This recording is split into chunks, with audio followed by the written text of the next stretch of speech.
हाँ जी, बिस्मिल्लाहिर्रहमानिर्रहीम, अस्सलाम वालेकुम। स्पोर्ट्स राउंडअप की आज की ताज़ा तरीन एपिसोड लेके मैं हूँ आपका होस्ट अली रज़ा।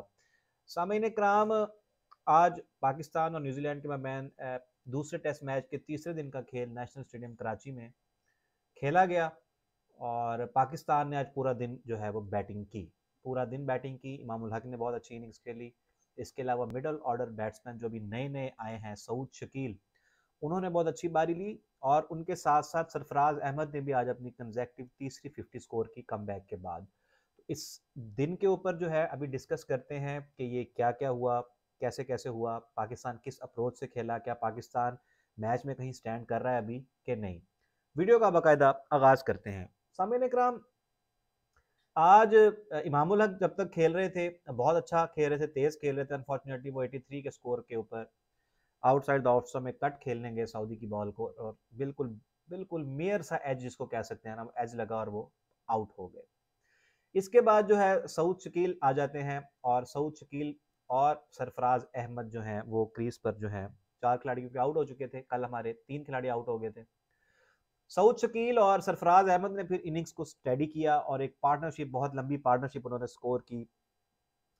और सरफराज अहमद आज काफ़ी एग्रेसिव मोड में नजर आए। 78 रन की बड़ी शानदार इनिंग्स खेली उन्होंने। जब तक सरफराज क्रीज पर मौजूद रहे तब तक सऊद शकील भी काफ़ी तेज खेलते हुए हमें नजर आ रहे थे, जबकि कल का दिन जब जब हमने देखा या आज स्टार्टिंग में भी वो बहुत ही बॉग डाउन नजर आए, बहुत स्लो खेले, बहुत ज़्यादा उन्होंने कम स्ट्राइक रेट के साथ स्कोर किया। तो सरफराज और सऊद शकील की पार्टनरशिप ने पाकिस्तान को स्टेडी किया, पाकिस्तान को मैच के अंदर वापस लाई।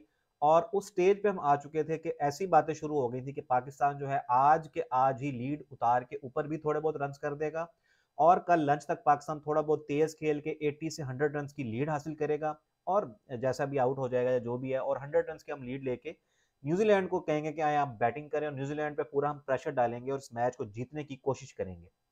लेकिन होता यह है कि सरफराज अहमद तेज खेलने के चक्करों में बिल्कुल दिन के आखिरी लम्हात में थर्ड सेशन के अंदर जो है एक स्वीप शॉट, एक out down the leg side ball को जो है वो एक फ्लिक मारने गए, बीट हुए, कीपर ने बड़ा अच्छा पिक किया और स्टंप कर दिया। उनका पांव जो था वो हवा में था। तो जैसे ही सरफराज अहमद आउट होते हैं तीसरे सेशन के स्टार्ट में ही, तो बिल्कुल बॉग डाउन हो जाते हैं सऊद शकील। और आप यकीन करें कि उन्होंने अपने तीसरे सेशन में सेंचुरी तो मुकम्मल की, लेकिन 240 गेंदों पर उन्होंने अपनी सेंचुरी बनाई। 240 बॉल्स पर उन्होंने सेंचुरी बनाई। और जो नेक्स्ट उन्होंने 96 बॉल्स खेली हैं उस पर जस्ट उन्होंने 24 रन बनाए। आप यही हिसाब लगाएं कि तीसरे सेशन में एक टाइम ऐसा भी था कि 21 ओवर्स में सिर्फ 26 रन बने। हमने ओवरऑल तीसरे सेशन में ऑलमोस्ट 78 रन से 80 रन जो है वो बनाए हैं और बहुत स्लो खेले हैं। इस अप्रोच की मुझे समझ नहीं आई। सऊद शकील बच्चे वेल प्लेड यार, तू अच्छा खेला है, लेकिन ये जो अप्रोच थी मैं नहीं मान सकता कि ये सऊद शकील की अपनी अप्रोच हो सकती है इतना स्लो खेलने की। ये उसको किसी ने जो है इसमें जो ड्रेसिंग रूम से किसी ने मैसेज उनको भेजा है कि भाई आपने इस तरह रोक के खेलना है और बिल्कुल विकेट थ्रो नहीं करनी।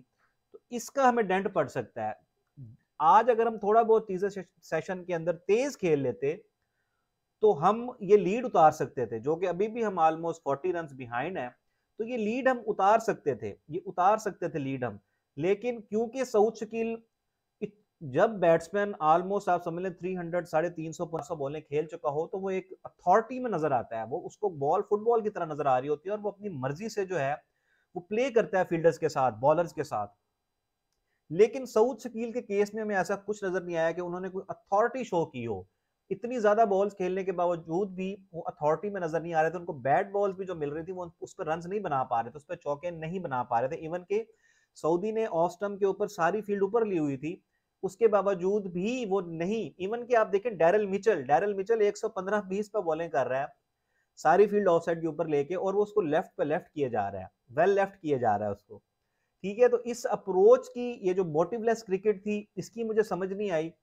और ये भी खबरें आ रही हैं कि हैवी रोलर लिया गया ताकि ये पिच थोड़ी सी और स्लो हो जाए और हम और लंबी बैटिंग कर सकें। तो इसकी भी मुझे समझ नहीं आई कि एक तरफ शाहिद अफरीदी साहब कहते हैं कि हमने अटैकिंग ब्रांड खेलना है, रमीज राजा भी खैर यही कहते थे, लेकिन देखें अफरीदी और उसमें कितना फर्क नजर आता है ये तो अब वक्त ही बताएगा। एक तरफ अग्रेसिव ब्रांड की बात हो रही है, रिजल्ट ओरिएंटेड टेस्ट क्रिकेट की बात हो रही है, और दूसरी तरफ जो हमारी अप्रोच है, हमारे कैप्टन की, हमारी टीम मैनेजमेंट की जो अप्रोच है वो हमें आज के दिन में बिल्कुल नजर आई क्या सरफराज अहमद जो है वो अपना 100 के लिए नहीं सोच सकता था? जब उसको सिर्फ 22 रन चाहिए थे 100 बनाने के लिए, वो सिंगल सिंगल करके आराम से सोच सकता था 100 का। लेकिन वो तेज खेलता रहा, वो तेज खेलता रहा क्योंकि वो टीम के लिए खेल रहा था। इवन के इमामुल हक बहुत अच्छा खेल रहे थे। लेकिन सऊद शकील, मैं इस बात को बिल्कुल नहीं मान सकता कि उसका अपना फैसला था ये कि इतना ज्यादा स्लो हो जाओ। ये मैं नहीं मान सकता। हाँ, अगर ये उसका अपना फैसला भी होता इतना ज्यादा स्लो का, और टीम मैनेजमेंट का प्लान कोई और होता, तो जब वो इतना स्लो हुआ था तो उसे यकीनन कोई ना कोई मैसेज जरूर आ जाता कि भाई ये क्या कर रहा है, तू तेज खेल जरा, ये हमने मैच रिजल्ट की तरफ जाना है, इतना स्लो खेल के तो आज का पूरा दिन निकल जाएगा और हम लीड भी नहीं उतार सकेंगे। तो ये इससे से आप अंदाजा लगा लें कि ये टीम मैनेजमेंट का, कैप्टन का ये उसको होगा कि भाई तूने तूने खड़े रहना है और रोकी जा, कोई मसला नहीं है, रोकी जा, कोई मसला नहीं है। अच्छा, इसी चक्कर में आप देख लें कि अगर आप विकेट पे सो भी जाएं तो आउट तो फिर भी आपने होना है। तो आप तो आउट नहीं हुए, लेकिन आपके आने वाले 7 आउट होते गए क्योंकि उन्होंने आगे हिटिंग शुरू शुरू कर दी। ये मुझे समझ नहीं आई कि आपने न्यूजीलैंड की बैटिंग में ये नहीं देखा कि उन्होंने आखिरी विकेट पे 104 रन की पार्टनरशिप ठोक दी आपको, और आपके जो टेल एंडर्स आ रहे हैं वो अपनी मर्जी से खेल रहे हैं। तो भाई आप सपोर्ट करो जो 7 बंदा खड़ा है, ताकि आप उसको कहोगे यार मैं खड़ा हूं, अब आप सेट खड़े हो, अब आप मारना शुरू करो, अब आप थोड़ा सा तेज हो जाओ। लेकिन वो हो क्या रहा है कि टेल एक्सपोज कर रहे हैं सऊद शकील साहब, और वो हसन अली आ रहा था, वो अपनी मर्जी से शाटे मार रहा है, नसीम शाह आ रहा था, वो अपनी मर्जी से अंधाधुंध खेलने की कोशिश में आउट हो रहा है। मीर हमजा को तो बॉल बहुत अच्छी पड़ गई। ठीक है, अब अबरार सिर्फ अकेला खड़ा है, 1 विकेट हमारी बची हुई है और अभी लीड भी उतारनी रहती है। तो मेरा तो नहीं ख्याल कि ये लीड उतार पाएंगे या लीड तक पहुंच भी पाएंगे। 15-20 रन भी और जोड़ लिए तो बहुत बड़ी बात होगी पाकिस्तान के लिए। तो ये जो मोटिवलेस क्रिकेट है, ये जो एग्रेशन लेस क्रिकेट है, ये जो डिफेंसिव माइंडसेट है, अभी भी हमें कोई चेंजिंग नजर नहीं आ रही, इसमें कुछ भी नजर नहीं आ रहा। और हम आज के दिन के खेल से यही अंदाजा लगा सकते हैं कि एक टीम पूरा दिन खेल गई है, पूरा दिन खेल गई है, और आपने सिर्फ वही 250-300 रन बनाए हैं। तो इससे तो कुछ समझ नहीं आ रही कि आप रिजल्ट की तरफ, इससे साफ नजर आ रहा है कि आप इस मैच के रिजल्ट की तरफ जाना ही नहीं चाह रहे, आप ड्रॉ के लिए खेलना चाह रहे हैं कि लंबा खेलो कोई बात नहीं, हमें चौथी इनिंग्स में जो है ना कम से कम टाइम मिले सर्वाइव करने के लिए। इससे तो यही माइंडसेट आपका जो है ना वो शो हो रहा है। तो इसकी जो है बिल्कुल अकाउंटेबिलिटी होनी चाहिए। इसका पूछा जाना चाहिए कि भाई ये क्या है, ये किस तरह की क्रिकेट आपने खेली है। सऊद शकील से पूछा जाना चाहिए कि भाई आपने इतनी स्लो क्रिकेट क्यों खेली। आप 350 पौने 400 बॉलें खेल चुके हो, आप अथॉरिटी शो करो, अब आप तेज खेलो। पहला सोच समझ आता है कि आपका पहला इंटरनेशनल 100 था, चले आपने जरा थोड़ा सा देखभाल के खेला, लेकिन 100 करने के बाद आपको चाहिए था कि अब आप थोड़ा सा मनूवर करते और थोड़ा सा ज्यादा रन स्कोरिंग को फास्ट करते, थोड़ा रन रेट रिक्वायर्ड, जो स्ट्राइक रेट था उसको बेहतर करते। 3-4 रन से आप 4.5-5 रन के औसत से खेलना शुरू कर देते पर ओवर। लेकिन हमें तो ऐसे लगा जैसे सोच की ने मैच सरवाइव करना है, जैसे होता नहीं आखिरी दिन में 1-2 घंटे बचाने होते हैं, तो वो तो उस तरह की क्रिकेट खेल रहे थे। जब आपने आखिरी सेशन में 100 बॉलिंग खेल के सिर्फ 24 रन बनाया, तो आपका स्ट्राइक रेट सिर्फ 23-24 का है सर। ये it's not acceptable in this modern day of test cricket. अभी आपने इंग्लैंड की क्रिकेट भी देखी है, आप ऑस्ट्रेलिया की क्रिकेट भी देखें, इंडिया की इवन की टेस्ट क्रिकेट देखें, अब तो बहुत फास्ट हो गई है भाई टेस्ट क्रिकेट। अब तो 3.5-4 का जो नॉर्मल होता है रन रेट, ठीक है, इंग्लैंड तो 6 के रन रेट से खेल के गया है यहाँ पे। ठीक है, तो अभी भी आपने कुछ सीखा नहीं है। सऊद शकील ने बताया है कि जी जो टेस्ट क्रिकेट होती थी ना, विंटेज टेस्ट क्रिकेट, वो इस तरह खेली जाती है, पिच के ऊपर सोया जाता है, बिल्कुल लेट जाया जाता है, और जो ऑपोजिशन टीम के बॉलर्स और फील्डर्स होते हैं उनको भी लिटा दिया जाता है, बिल्कुल वो भी ऐसे ही सो जाते हैं और बिल्कुल उनका मोराल भी गिर जाता है। ये टेक्निक सर वहां पे सूट करती है जब आपके पास टाइम ढेर सारा पड़ा हो। आपको पता होगा टाइम का कोई मसला नहीं है, बस हमने टाइम निकालना है और आहिस्ता से स्कोर भी होता जाएगा, और अगली टीम को हम थका देंगे, और थका के एंड में डिक्लेयर करके उनको कहेंगे आओ जी बैटिंग करो। लेकिन ऐसा तो कुछ नजर नहीं आया। आज सारा दिन खेलने के बावजूद भी हम उनके स्कोर तक 449 तक नहीं पहुंच सके, अभी भी हम तकरीबन 50 रन पीछे हैं। तो ये इस तरह की जो अप्रोच है, इसको बताना पड़ेगा, बाबर आजम को आके बताना पड़ेगा कि भाई ये क्या अप्रोच है। आप अपने घर में खेलते हुए भी आप जो है अग्रेसिव नहीं हो सकते, तो बाहर जाके आपका क्या हाल होगा। अपने घर पे कराची की पिच पे खेलते हुए भी आपको पिच का नहीं पता, ये भी पता है कि ये एक फट्टा विकेट है, बिल्कुल एक हाईवे है, थोड़ा बहुत इसमें फास्ट बॉलर्स के लिए है थोड़ा बहुत, लेकिन कुछ भी नहीं हो, उससे उखाड़ कुछ नहीं पा रहे बॉलर्स उनके भी। जिस तरह हमारे बॉलर्स ने कुछ नहीं किया था, उनके बॉलर्स भी कुछ इतना खास कर नहीं पा रहे। ना स्पिनर्स के लिए कोई हेल्प है इस विकेट में अभी तक, ना पेसर्स के लिए कोई हेल्प है, ना थोड़ा बहुत रिवर्स होता है बॉल, लेकिन पिच इतनी स्लो है कि वो मैनेज हो जाता है। ठीक है जी, तो पिच में तो कुछ नहीं है, तो फिर आप क्यों इतना डिफेंसिव हुए, क्यों इतना बॉग डाउन हुए, क्यों आपने इतने ज्यादा ओवर्स खेल लिए और रन बिल्कुल ही नहीं बनाए? तो इस चीज का जो है पाकिस्तान को इस चीज का जवाब देना चाहिए कि ये किस अप्रोच के साथ हमारी टीम आज खेली है। आप इस चीज पे क्यों खुश हो रहे हैं कि आज हमने सारा दिन खेल लिया, लेकिन आपने रन कितने बनाए मेरे भाई? रन तो आपने नहीं बनाए। तो देखते हैं कि कल चौथे दिन के खेल में, अब मेरे हिसाब से अभी तक न्यूजीलैंड इस मैच में अपर हैंड पे है और न्यूजीलैंड ऊपर ही है अभी तक इस मैच में। तो बिल्कुल कीवीज का इस मैच में अभी तक अपर हैंड है और वो अभी भी जो है हम उनकी लीड नहीं उतार सके। आज के हमने पूरा दिन बैटिंग कर ली, तो इससे क्या जाहिर होता है कि हम किस विजन के साथ खेलना चाह रहे हैं। हम जो है एक साल के अंदर नंबर 2 नंबर 3 से 8वें नंबर 7वें नंबर पर आ चुके हैं टेस्ट रैंकिंग के अंदर, टेस्ट चैंपियनशिप के अंदर। अपने होम सीजन में हम जो है 7 टेस्ट मैचेस हार चुके हैं, यानी कि 7-8 टेस्ट मैचेस खेले हैं और एक आधा दो हमने मैच ड्रॉ, 2 ऑस्ट्रेलिया के साथ ड्रॉ किए थे, वो तो खैर पिछले साल की बात है। इस साल में तो हम एक मैच सिर्फ जो है ड्रॉ करने में कामयाब हुए हैं, बाकी अभी तक हम जो है 3 मैच इंग्लैंड से हार गए, एक मैच ऑस्ट्रेलिया से हार गए इस साल के स्टार्ट में। तो 4 मैच हम हार गए, 5 मैच हम हार, ओवरऑल हम 7-8 मैच हार चुके हैं पिछले अपने होम सीजन के अंदर। हम तो जीत ही नहीं पा रहे, बिल्कुल जीत नहीं पा रहे। तो हम किस विजन के साथ, हमने क्या सीखा? हमने ऑस्ट्रेलिया वाली सीरीज के बाद क्या सीखा कि डेड पिचेस, डीमेरिट पॉइंट मिल रहा है पिंडी की पिच को। हमने क्या सीखा? हमने क्या सीखा कि हमने अगली सीरीज में जब इंग्लैंड को बुलाया तो हमने एक और डीमेरिट पॉइंट हासिल कर लिया, वही पिंडी की पिच के ऊपर।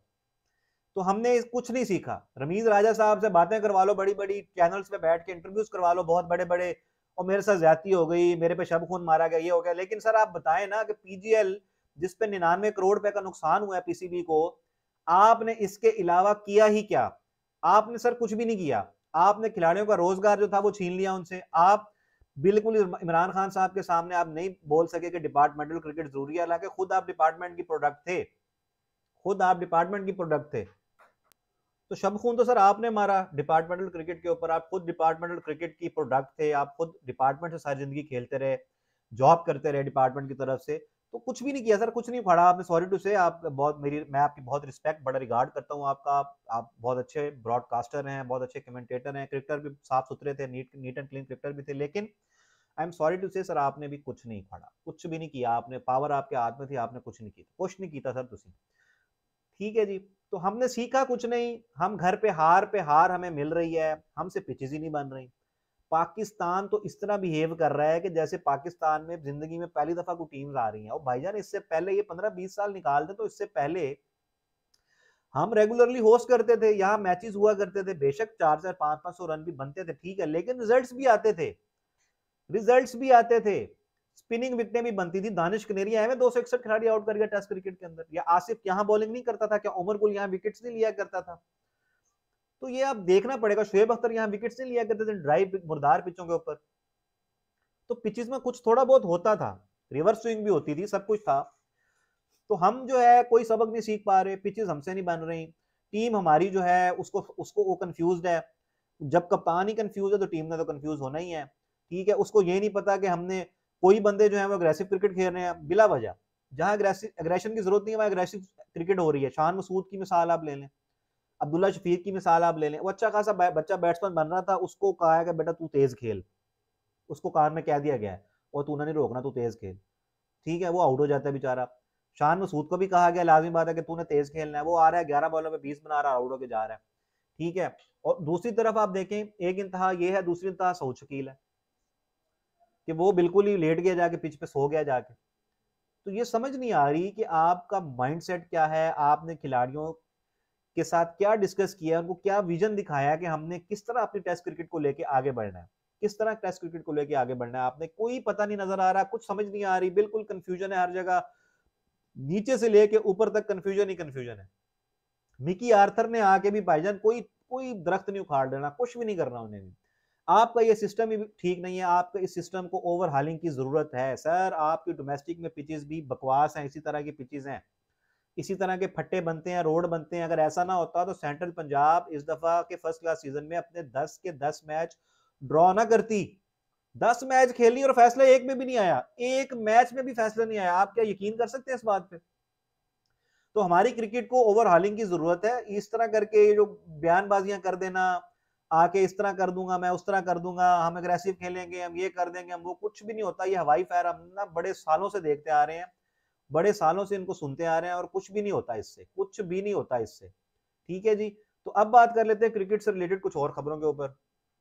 पाकिस्तान का 2023 का जो है वो स्केड्यूल आ चुका है। पाकिस्तान इस साल जो है सिर्फ जो है क्या कहते हैं 6 टेस्ट मैचेस खेलेगा और 11 टी20 इंटरनेशनल मैच खेलेगा और सिर्फ 5 टी20 खेलेगा, क्योंकि ये 50 ओवर वर्ल्ड कप का साल है। इसके अंदर एशिया कप भी 50 ओवर का होगा। ये मैचेस एशिया कप के इसमें शामिल नहीं है और 50 ओवर के वर्ल्ड कप के मैचेस भी इसमें शामिल नहीं हैं।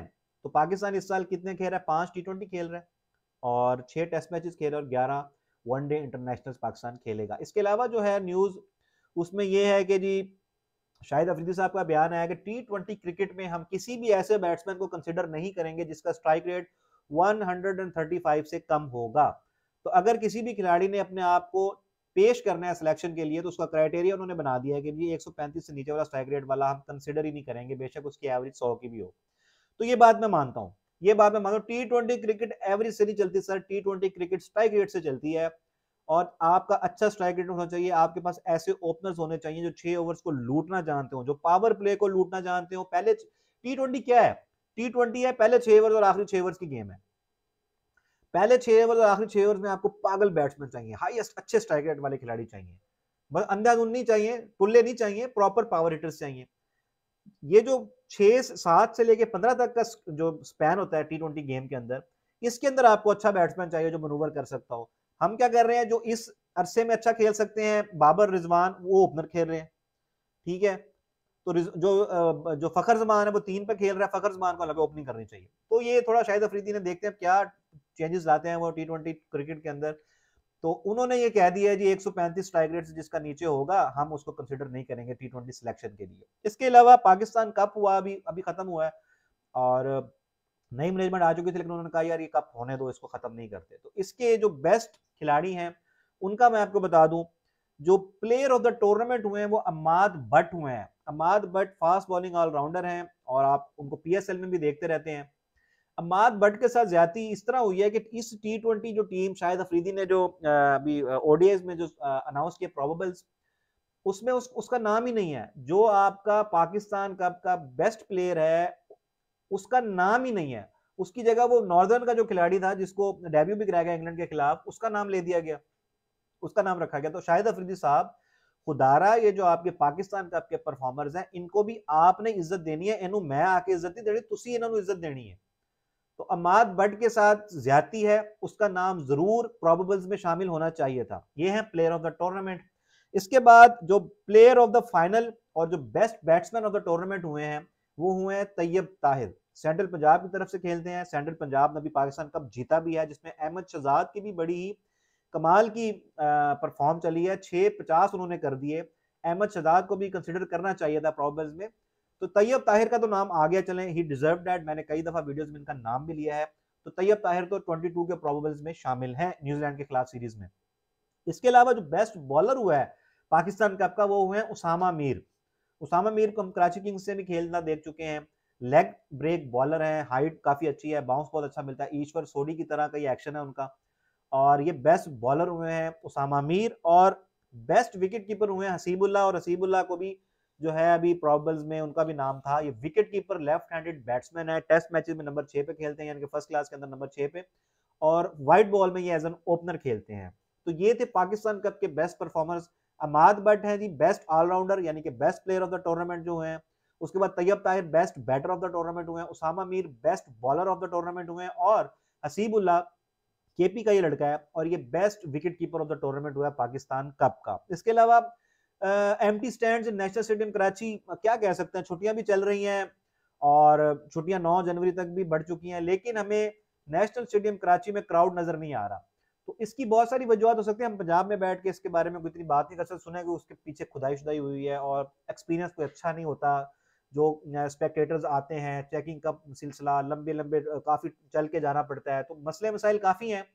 तो इसको बेहतर बनाएंगे तो सर आवाम आएगी। मैं इसने कराची राइट्स को कुछ नहीं कहने वाला। इसके अलावा सूर्या कुमार यादव जो है वो 2022 के best T20 international cricketer of the year का अवार्ड जीत गए हैं। हालांकि उसके क्लोज रिजवान भी चल रहे थे, लेकिन इन दी एंड सूर्या कुमार यादव जो है वो best T20 international cricketer of the year 2022 का अवार्ड अपने नाम ले उन्हें, और ये डिजर्व भी करता है। कहां से एक साल के अंदर आपने देखा इस बंदे ने कैसे तरक्की करके टॉप पे पहुंचा है। और वेल डिजर्विंग। तो कॉन्ग्रेचुलेशन सूर्या, और मैं आपको मुबारकबाद पेश करता हूँ। आप वाकई मिस्टर 360 हैं और आपकी बैटिंग देखने का बहुत मजा आता है। इसके बाद बात करते हैं डेविड वार्नर की। तो डेविड वार्नर ने फॉक्स न्यूज के साथ मुआहदा कर लिया है एज अ कमेंटेटर, और बहुत जल्दी वो आपको जो है ना कमेंट्री करते हुए भी नजर आएंगे। David Warner, best of luck. इसके अलावा बिग बैश लीग का जो नया मुआहदा हुआ है, न्यू राइट्स जो उन्होंने बेचे हैं, उसमें जो गेम्स की तादाद है वो 61 से कम करके 43 कर दी गई है, क्योंकि ये दो ढाई महीने चलती रहती है बीबीएल गेम, बहुत ज्यादा मैचेस है, बोरियत का आंसर भी है इसमें। और इसलिए जो नई डील साइन की है बिग बैश इंतजामिया ने, जो राइट्स इसके टीवी को सेल किए हैं, तो इस उस हिसाब से अब जो बिग बैश के मैचेस होंगे वो अब 61 के बजाय 43 हुआ करेंगे, फ्रॉम 61 टू 43 गेम्स। और हम बात कर लेते हैं जी शान मसूद। शान मसूद की मुझे समझ नहीं आई। शान मसूद जो है वो जिस तरह की क्रिकेट खेल रहे हैं टेस्ट मैचेस में आके, बहुत जल्दी बाहर होने वाला है ये बंदा। तो इसको भी चाहिए कि थोड़े बहुत रन करे और जिस तरह की उसकी नेचुरल गेम है वही गेम खेले। और कल बड़ा इमामुल हक ट्विटर पे ट्रेंड कर रहे थे जो उन्होंने बाबर आजम को रन आउट करवाया। मेरे हिसाब से वो गलती बाबर आजम की नहीं थी, वो इमामुल हक की ही गलती थी। और अगर गलती से इमाम की जगह कोई और होता तो बाबर आजम शायद उसके फल्ला शल्ला भी मार देता। तो ये तो उसका दोस्त था जो कि जब उसने देखा कि बाबर भी दूसरी तरफ क्रीज पे पहुंचने वाला तो उसने फटाफट अपना बल्ला रख दिया।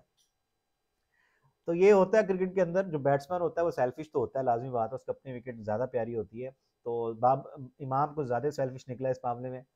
तो कोई और अगर जूनियर होता तो वो शायद वो क्रीज से निकल के बाबर को कहता कि आप पहुंचे, मैं आउट हो जाता हूँ। तो ये थोड़ी सी बातें थी, ये क्रिकेट से रिलेटेड न्यूज थी जो आपके साथ मैंने डिस्कस करनी थी। इंशाल्लाह मैं रेगुलर वीडियोस किया करूंगा, काफी सारे कामों में फंसा हुआ था, मैं वीडियोस नहीं कर पा रहा था।